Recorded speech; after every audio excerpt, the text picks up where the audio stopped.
China na Urusi zipo katika mapambano ya kuona vita kati ya Iran na Marekani havifanyiki.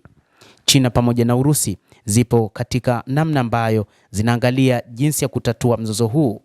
Katika wakati huu, wawakilishi wa kudumu wa Urusi na China wakijumuika na wale wa Iran katika mashirika ya kimataifa mjini Vienna wamekutana na mkurugenzi mkuu wa shirika la kimataifa la nishati atomiki IAEA Rafael Grossi ili kujadili Iran na kumkabidhi taarifa zao za pamoja kuhusu suala hilo.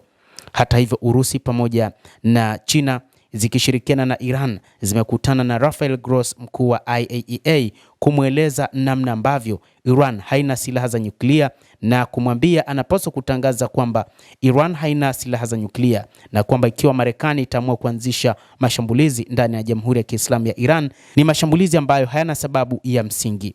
Mwakilishi wa kudumu wa Urusi katika mashirika ya kimataifa huko Vienna, Mikhail Ulyanov, alisema taarifa hizo zinasisitiza haja ya suluhisho la kidiplomasia kwa tatizo hilo. Wawakilishi wa kudumu wa China, Iran na Russia wamekutana na mkurugenzi mkuu wa IAEA Bwana Rafael Grossi na kumkabidhi taarifa za pamoja kuhusu masuala yanayohusiana na Iran. Uangalifu maalum umetolewa na China na Urusi kwa haja ya kupata suluhu la kidiplomasia kwa matatizo yote yaliyopo. Mwanadiplomasia huyo wa Russia aliandika kupitia ukurasa wa Telegram. Mpango wa Urusi na China ni kuona kwamba Marekani isipate nafasi ya kufanya shambulizi katika Jamhuri ya Kiislamu ya Iran na ikose sababu za msingi katika kufanya shambulizi hilo. Urusi pamoja na China zimesema kwamba zimejihakikishia Iran haina silaha za nyuklia na Iran wakati wote imejithibitishia katika ulimwengu kwamba haimiliki silaha yoyote ya nyuklia, isipokuwa ni kweli imeongeza urutubishaji wa urani kufikia 60%, ambapo ingeongeza zaidi kufikia 90%, basi ingeshukiwa kuwa na kombora la nyuklia, lakini hadi wakati huu haina silaha yoyote ya nyuklia. Marekani imezidisha mzozo huo huku rais wake Donald Trump akisema sasa Iran inaenda kushambuliwa ndani ya siku 10 hadi 15 zijazo. Marekani imetuma meli 39 za angani na kujaza mafuta na ndege 29 nzito za usafiri wa kijeshi zikiwemo zile za mizigo za Boeing C-17 Globemaster 3 karibu na eneo linaloweza kukabiliwa na vita katika Mashariki ya Kati kwa muda wa siku 3, Financial Times limeripoti. Jeshi la wanahewa la Marekani pia limetuma ndege ya rada ya AWACS Airborne Warning and Control System kwenye Mashariki ya Kati, gazeti hilo limeeleza. Kulingana na wachambuzi wa mambo, wanasema Marekani imetuma kikundi katika eneo hilo muhimu kutekeleza kampeni ya muda mrefu ya kijeshi.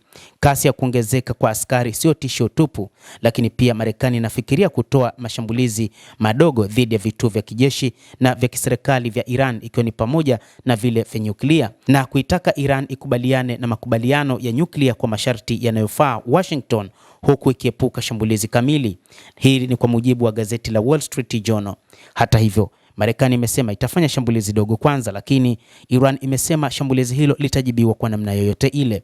Kulingana na vyanzo, shambulizi hilo linaweza kutolewa ndani ya siku kadhaa zijazo. Mtandao wa TV wa CBS wenye makao yake nchini Marekani unaripoti kuwa operesheni hiyo inaweza kuanza mapema Februari 21. Hata hivyo, duru ya pili ya mazungumzo kati ya Marekani na Iran kuhusu nyuklia inayosimamiwa na Oman imefanyika Geneva mnamo Februari 17. Na Wizara ya Mambo ya Nje ya Iran imesema kuwa pande hizo zimefikia maelewano kuhusu baadhi ya masuala ambayo yanaweza kujumuishwa katika rasimu ya makubaliano mapya.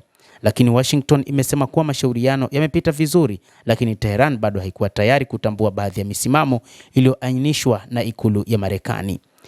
Hapo awali Marekani na Israel zilisisitiza kuwa Iran inapaswa kuachana na mpango wake wa nyuklia na utengenezaji wa makombora ya balistiki pamoja na uingiliaji mkono wake kwa vikosi vinavyoungwa mkono Iran katika Mashariki ya Kati. Lakini pia inadaiwa kwamba Urusi katika kile ilichokieleza kwa IAEA ni kwamba imetaka IAEA ikubaliane na kwamba Urusi itasimamia mpango wa nyuklia nchini Iran kwa amani kabisa. Huo ndio mpango ambao wakati huu unawezekana kwa Iran kukubali.